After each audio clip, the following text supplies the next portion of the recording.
Olá, amigas e amigos do NEAF, tudo bem com vocês? Tudo tranquilo? Bem-vindos ao Top Atualidades, semana do dia 13 de março a 19 de março de 2022. Vamos dar uma olhadinha no nosso mural de notícias? Rússia afirma ter usado míssil hipersônico pela primeira vez contra a Ucrânia. Moraes determina bloqueio do aplicativo de mensagens Telegram em todo o Brasil. Ministério da Justiça determina a remoção do filme Como se tornar o pior aluno da escola. Brasil confirma 2 casos da Delta Cron. E bancada ruralista quer tirar o Mato Grosso da área da Amazônia Legal.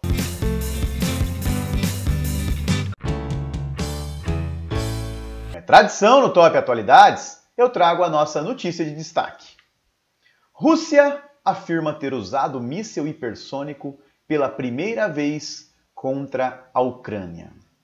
Bom, galera, nós chegamos, no momento que eu gravo essa aula, ao 24º dia de guerra, 24º dia de conflito. E qual é o cenário atual? O cenário é que aproximadamente 1.000 civis morreram, a Rússia realiza ataques constantes, a Ucrânia tenta resistir, 2 milhões de pessoas já deixaram a Ucrânia, então nós temos aí um grande fluxo de refugiados e as negociações de paz não avançam da forma como a comunidade internacional deseja. Então, em meio a este cenário de conflito na Ucrânia, o que aconteceu que eu acho muito relevante pensando em provas de atualidades? A Rússia utilizou uma arma, um artifício novo, inédito neste conflito. Que artifício foi esse? Foi um míssil hipersônico. Vamos grifar? Vamos destacar aqui alguns pontos de destaque? Então a Rússia utilizou pela primeira vez neste conflito um míssil hipersônico. O nome dele? Kinzhal. Vamos colocar aqui, destacar. Márcio, beleza, mas o que isso representa? O que é um míssil hipersônico?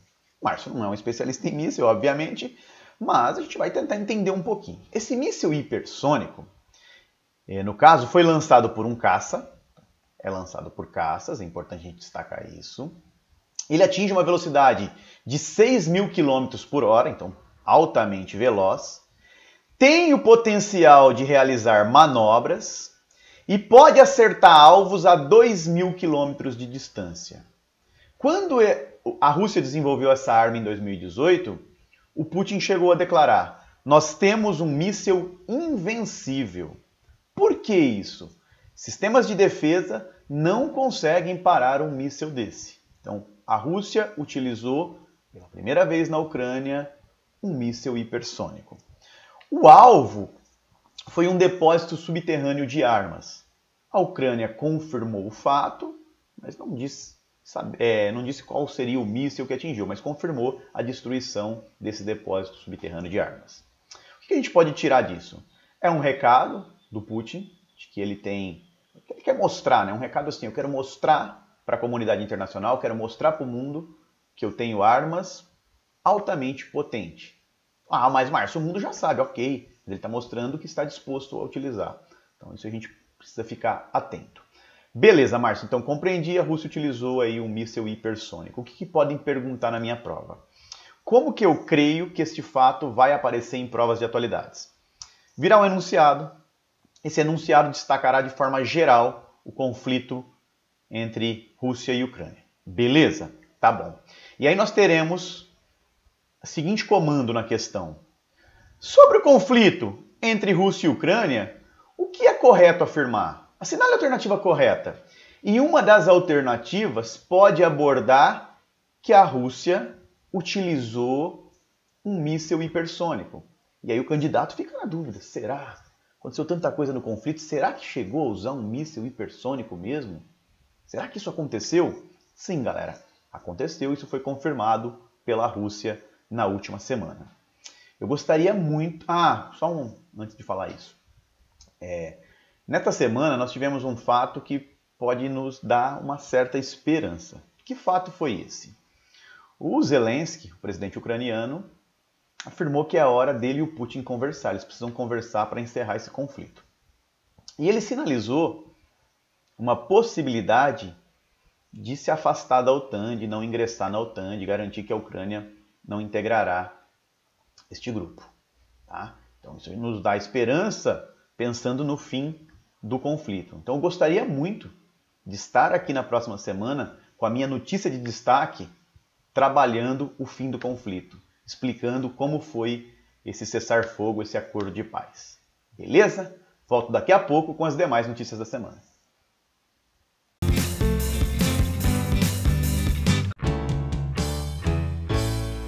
Olá pessoal, dando continuidade ao Top Atualidades, eu trago agora uma questão que envolve política e sociedade nacional. Moraes determina bloqueio do aplicativo de mensagens Telegram em todo o Brasil. Vamos entender o que aconteceu. Vou pegar a caneta para a gente grifar juntos.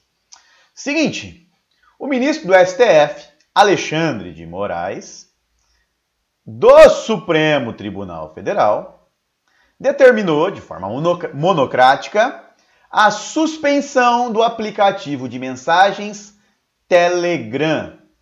Ok? Essa ordem do Alexandre de Moraes atendeu a um pedido da Polícia Federal, tá? E o Alexandre de Moraes encaminhou essa decisão às diversas plataformas digitais e provedores de internet para que eles adotassem os mecanismos necessários e, em 5 dias, inviabilizassem a utilização do aplicativo Telegram no Brasil. Vamos lá. O que é o Telegram? Você usa o Telegram? O estudo demonstra que 53% dos smartphones no Brasil têm o Telegram instalado. Para quem não conhece o Telegram, ele é um aplicativo de mensagem. Ele foi criado na Rússia. Hoje a atual sede do Telegram está nos Emirados Árabes, tá? Em Dubai. Foi criado pelo Pavel Durov, um russo.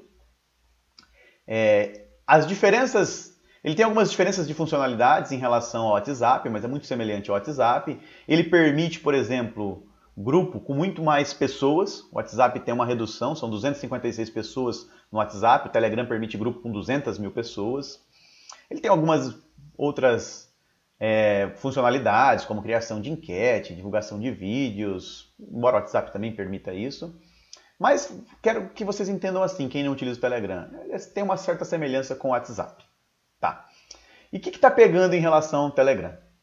Antes de falar da decisão do Moraes em si e do conflito entre o Telegram e a justiça brasileira, eu chamo para isso. Na semana passada, o Fantástico exibiu uma reportagem, o Fantástico é um programa muito famoso no Brasil, que é transmitido todo domingo pela Rede Globo de televisão. Ele mostrou como o Telegram tem sido utilizado para propagar discurso de ódio, para promover tráfico de drogas, produção de moeda falsa, até mesmo a venda de certificado de vacinação contra a Covid. E já faz algum tempo que a justiça brasileira e o Telegram estão em atrito. Por diversas oportunidades, o Telegram não atendeu a demandas da justiça brasileira. Tá? O Telegram, bom lembrar, ele já foi suspenso, proibido, cancelado em outros países, 11 países. Destaque para Cuba, China, Indonésia, Rússia, Irã, Bahrein. Então, vários outros países do mundo, em algum momento, tiveram atrito com o Telegram. Beleza? No caso brasileiro, o Moraes, na sua decisão, disse que ele deixou de atender o comando judicial, um total desprezo à justiça brasileira. Então tem alguns pontos envolvendo o Telegram que a gente precisa resgatar. Tem um blogueiro, Alan Santos, conhece o Alan Santos? Ele faz parte, ele é um aliado do grupo do presidente Jair Bolsonaro, ele defende o presidente Jair Bolsonaro. Ele é investigado em 2 inquéritos no STF, o inquérito das fake news, o inquérito das milícias digitais.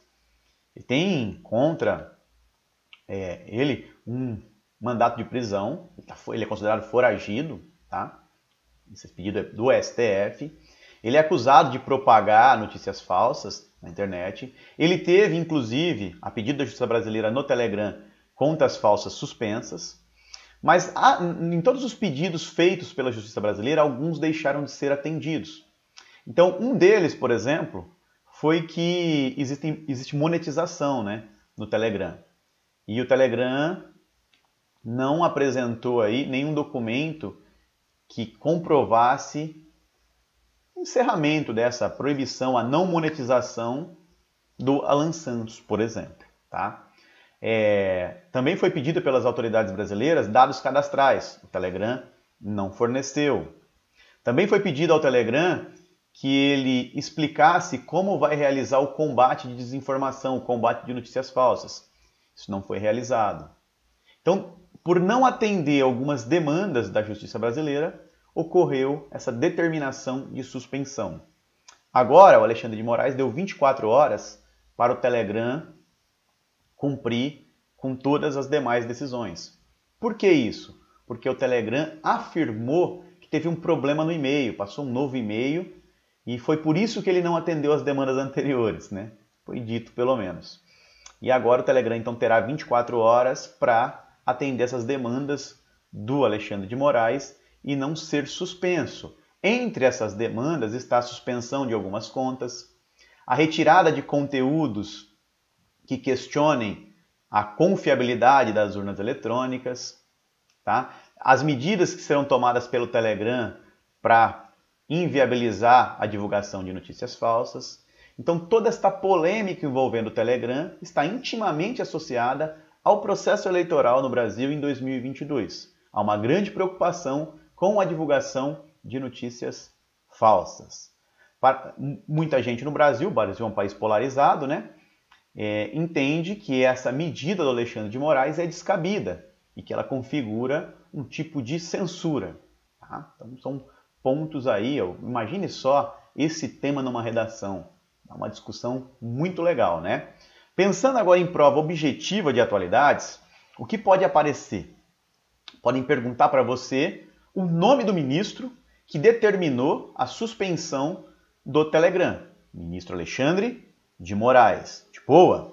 Podem perguntar para vocês qual aplicativo no Brasil foi suspenso por determinação do Alexandre de Moraes. Aí você vai ter nas alternativas lá, Facebook, WhatsApp, Instagram, foi o Telegram, beleza? E podem perguntar ainda alguma característica sobre essa determinação. Então ela está intimamente associada ao não cumprimento de determinações judiciais por parte do Telegram, não atender algumas determinações, alguns questionamentos. E há intimamente, obviamente ia ficar bom, né? Mas também está intimamente associado ao processo eleitoral no Brasil em 2022 e a preocupação com a divulgação de notícias falsas em massa. Beleza? O tema tem relação com censura, com fake news, sugestão de leitura. Brasil é o 12º país a determinar o bloqueio do Telegram. E aí, coladinha com essa notícia, eu trago uma outra associada, né? O enredo é muito parecido, a discussão é muito parecida, cada um com as suas peculiaridades. Ministério da Justiça determina a remoção do filme Como se tornar o pior aluno da escola. Então, vamos grifar. O Ministério da Justiça, agora não é o STF, tá, pessoal? Por meio da Secretaria Nacional do Consumidor, determinou que um filme fosse removido das plataformas de streaming. Que filme é esse? Como se tornar o pior aluno da escola. Tá. Por que, Márcio? Antes de explicar o porquê, vamos tirar duas possíveis questões aqui para uma prova de atualidades? Primeira questão possível. Qual filme teve uma determinação para ser removida de plataformas de streaming? Como se tornar o pior aluno da escola? Ok? Podem perguntar ainda, quem determinou essa remoção? Aí vai aparecer STF, TSE, Ministério da Cultura, Ministério da Educação. Foi o Ministério da Justiça. Por quê? E que filme é esse? Esse filme, ele é criado, inspirado em um livro do Danilo Gentili, do apresentador Danilo Gentili, tá? É um filme de 2017, tem a participação do humorista Fábio Porchat, e a acusação que pesa contra o filme é de apologia à pedofilia. Inclusive, esse recorte, que seria uma apologia à pedofilia, rodou em todos os grupos aí de WhatsApp, de Telegram e tudo mais. Qual é a cena que gera uma revolta? Em um determinado ponto do filme, há um inspetor, interpretado pelo Fábio Porchat, que ele sugere a adolescentes um ato sexual. Não vou falar o nome aqui, obviamente. Então, este inspetor sugere um ato sexual, e essa parte do filme é considerada por uma parcela de brasileiros como um ato de apologia à pedofilia. Então é diante desse contexto que o Ministério da Justiça determinou a remoção do filme. Obviamente, assim como no caso do Telegram, tem quem entende que isso é um filme, que não há apologia nenhuma à pedofilia e que trata-se de uma medida de censura. Ok? Então, o tema tem relação com censura, com pedofilia. Sugestão de leitura: entenda por que filme de Danilo Gentili está sendo acusado de incentivo à pedofilia. Imagine só como não estão aí as cabeças dos avaliadores, aqueles que elaboram temas de redação, questões de atualidades, vendo essas duas notícias coladinhas na mesma semana. Podemos ter questões que abordem as duas. Podemos ter propostas de redação que englobem os dois fatos. Então, vale a leitura. Agora, falar um pouquinho de saúde pública, sair das polêmicas, falar de um tema menos polêmico. O Ministério da Saúde confirmou no Brasil os 2 primeiros casos de uma nova variante da Covid-19 chamada de Delta Cron. Vamos grifar. Então, uma nova variante chamada de Delta Cron. Por que Delta Cron? Ela é uma variante que tem traços, eu vou utilizar o termo traços, não sou da área da saúde, tá? Traços da variante Delta e traços da variante Ômicron, tá? 2 variantes que causaram aí um grande dano no mundo. Os primeiros casos dessa variante, eles foram confirmados na França, em janeiro de 2022, e agora nós temos o registro no Brasil. Daqui eu já tiro uma possível questão para a prova de atualidades. Qual é o nome de uma variante que combina 2 outras que foi registrada no Brasil pela primeira vez no mês de março? Delta Cron, ok? Então, essa primeira questão. Uma outra questão possível. Em qual país foi registrada pela primeira vez a variante Delta Cron? Na França. Ou em que estados brasileiros foram registrados os 2 primeiros casos? Márcio, eu não sei, então vamos lá. No Amapá e no Pará. Os 2 primeiros casos no Brasil, Amapá e Pará, região norte do Brasil. De boa? E aí, aproveitando o gancho, foram 3 manchetes aí na semana que eu quero trazer para a aula para aproveitar. O governo de São Paulo anunciou a flexibilização das máscaras, tanto em ambiente aberto quanto em ambiente fechado. Num primeiro momento, São Paulo liberou aí a escolha da pessoa utilizar máscara ou não em ambientes abertos e agora também em ambientes fechados. Sim, uma notícia relevante. São Paulo começou a aplicar a 4ª dose da vacina em idosos, anunciou então que vai aplicar a 4ª dose em idosos. E um terceiro fato agora mais internacional: a China registra primeiras mortes por Covid em mais de 1 ano e meio. Então, depois de 1 ano e meio, sem mortes, a China volta a registrar mortes por Covid-19. A gente está muito esperançoso de que a Covid está no fim, né? Que a pandemia parece dar sinais de sair daquela zona de turbulência, daquela zona de mortalidade, de contágio. A gente parece estar chegando numa zona de tranquilidade, mas todo cuidado ainda é necessário, né? Principalmente quando a gente olha essas notícias da China, novas variantes. Então, vamos devagar, galera. O tema tem relação com Covid-19, com pandemia, sugestão de leitura. O que se sabe sobre a variante Delta Cron, cepa rara e semelhante a Ômicron? E para fechar A nossa semana trago uma questão de sociedade, uma questão de sociedade brasileira. Bancada ruralista quer tirar o Mato Grosso da área da Amazônia Legal. Primeiro eu vou falar o que é a Amazônia Legal. Imagine só que a Amazônia Legal é uma área definida por lei, tá? Uma área de desenvolvimento socioeconômico que engloba a região norte do Brasil, o estado do Mato Grosso e parte do estado do Maranhão. Então vamos lá, pega toda a região norte do Brasil, parte do Maranhão e o estado do Mato Grosso. Beleza? Na Amazônia Legal, eu tenho mais de um bioma. Eu tenho parte do bioma amazônico, tá?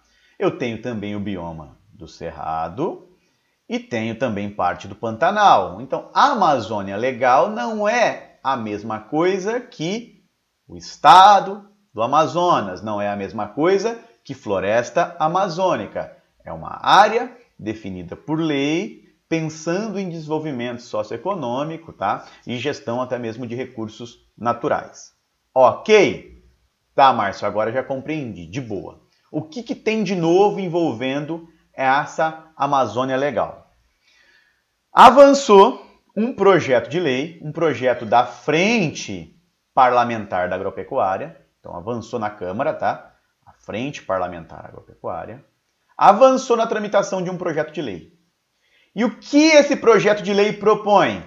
A retirada do Mato Grosso da área da Amazônia Legal. Por que isso, Márcio? Vamos lá. De acordo com o Código Florestal Brasileiro, com a Lei Federal 12.651 de 2012, existe um percentual mínimo em propriedades rurais que deve ser conservado como mata nativa. Esse percentual mínimo que deve ser conservado é chamado de reserva legal. Tá. E essa Lei 12.651 de 2012 estabelece que em propriedades rurais da Amazônia Legal, tá? Na Amazônia Legal, nós temos que preservar 80% de mata, da vegetação. Então, peraí, Márcio, aqui é uma propriedade toda com mata, toda com floresta amazônica. Beleza. É uma propriedade toda com floresta. Então, o proprietário dessa terra, ele tem o direito de desmatar para usar para agropecuária? Tem. Só que ele deve preservar, vamos colocar aqui, 80%. Então, a lei diz isso, ó, tudo isso aqui tem que ser preservado como mata. Qual é a nova proposta? A nova proposta é que o Mato Grosso saia da Amazônia Legal. Por quê? Porque no território nacional, fora da Amazônia Legal, as áreas de mata que precisam ser preservadas a fim de reserva legal, não são de 80%, são de 20%.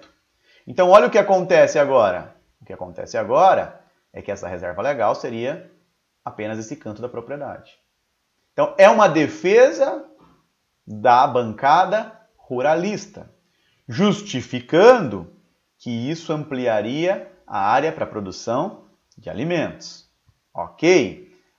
A bancada, nem existe de fato tão forte assim, mas a bancada ambientalistas ou os ambientalistas no Brasil criticam a medida porque entendem que o desmatamento na Amazônia já cresce num ritmo acelerado e que a ocorrência, o aumento desse desmatamento, essa mudança na lei permitirá que mais áreas sejam desmatadas e nós estamos num momento de mudanças climáticas. Então isso pode ter um efeito catastrófico pensando em mudanças climáticas. Então nós temos esse debate. Então, proposta é tirar um estado da Amazônia Legal. Pode ser uma questão de prova. Qual é o estado proposto pela bancada ruralista para ser retirado da Amazônia Legal? O estado do Mato Grosso, que fica no centro-oeste brasileiro. De boa, galera. Um tema bom para a gente acompanhar, tá? As bancas adoram questões ambientais em provas de atualidades. O tema tem relação com questão ambiental, com agronegócio, Sugestão de leitura, Amazônia Legal. É uma página do IBGE em que você vai encontrar mapas, conceitos, legislação seca. Então, vale a pena acessar. Eu volto daqui a pouco com o nosso desafio da semana.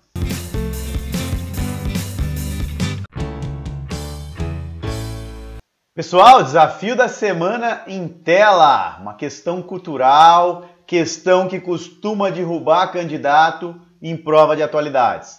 Vamos ler o enunciado com calma? O ator William Hurt, vencedor do Oscar por Interrogação em 1985, morreu de causas naturais hoje, aos 71 anos. O filme que rendeu ao Oscar para o ator foi dirigido por Héctor Babenco e contou com Sônia Braga no elenco. Pontos de destaque no enunciado. O ator William Hurt. Ele venceu um Oscar por algum filme, vamos descobrir daqui a pouco. E ele faleceu. Tá, esse filme ele foi dirigido pelo Héctor Babenco. Conhece o Héctor Babenco? É um cineasta argentino, naturalizado brasileiro. Esse filme contou com a participação da Sônia Braga, uma atriz brasileira, tá? E aí vem o comando da questão. O que a questão espera do candidato? William Hurt, ele ganhou o Oscar por sua atuação no filme... Opa, uma questão de nomenclatura, questão clássica de atualidades. Qual filme rendeu o Oscar a William Hurt? Alternativa A, Central do Brasil. Alternativa B, O Beijo da Mulher-Aranha. Alternativa C, O Quatrilho. Alternativa D, Que Horas Ela Volta? Ou alternativa E, Hoje Eu Quero Voltar Sozinho? Pausa o vídeo para responder. Despausou? E aí, galera? Poxa, Márcio, estava pensando aqui, né? Ocorreu o falecimento de uma personalidade e realmente a banca pode cobrar algum fato relevante da vida dessa pessoa. Sim, isso hora e outra cai em provas de atualidades. A alternativa correta, galera, é a alternativa B. William Hurt foi vencedor do Oscar de melhor ator pelo seu papel, pelo seu desempenho no filme O Beijo da Mulher-Aranha, isso em 1985. É muito interessante esse filme, porque ele foi dirigido pelo Héctor Babenco, como eu disse, um cineasta argentino naturalizado brasileiro. Teve a participação de uma brasileira, da Sônia Braga, tá? E ele conta uma história, o enredo é algo que se desenvolveu no Brasil, né? Nesta ficção. Ele conta a história de um prisioneiro político de esquerda, o Valentim Arregui, e do Luiz Molina, um homossexual, e eles dividem uma mesma cela numa prisão brasileira durante a ditadura militar. Não vou dar mais spoiler do filme, assistam aí que vale a pena, ok? Então, William Hurt faleceu, ator famoso, e ele interpretou O Beijo da Mulher-Aranha. Fica de olho, hein? Isso pode cair nas próximas provas de atualidades. Galera, eu agradeço a companhia de vocês. Até a próxima semana com mais um Top Atualidades. Um abraço, meus amigos. Galera, gostou do vídeo? Que bacana! Então clica aí, né? Dá uma curtida, faz um comentário se você puder e inscreva-se no nosso canal do YouTube. E deixa lá no sininho, ao clicar, você recebe as mensagens também de notificação. Visite o nosso site e conheça nossos cursos preparatórios para concursos públicos.